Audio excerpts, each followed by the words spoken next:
يا أيها الذين آمنوا ما لكم إذا قيل لكم انفروا في سبيل الله اثاقلتم إلى الأرض أرضيتم بالحياة الدنيا من الآخرة فما متاع الحياة الدنيا في الآخرة إلا قليل إلا تنفروا يعذبكم عذابا أليما ويستبدل قوما غيركم ولا تضروه شيئا والله على كل شيء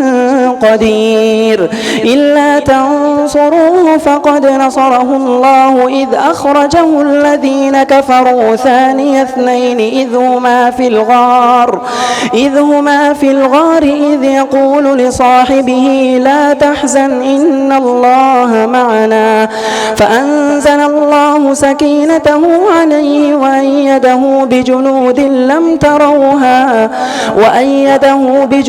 لم تروها وجعل كلمة الذين كفروا السفلى وكلمة الله هي العليا والله عزيز حكيم انفروا خفافا وثقالا وجاهدوا بأموالكم وأنفسكم في سبيل الله ذلكم خير لكم إن كنتم تعلمون لو كان عرضا قريبا وسفرا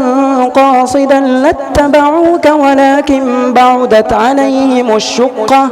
وسيحلفون بالله لو استطعنا لخرجنا معكم يهلكون أنفسهم والله يعلم إنهم لكاذبون.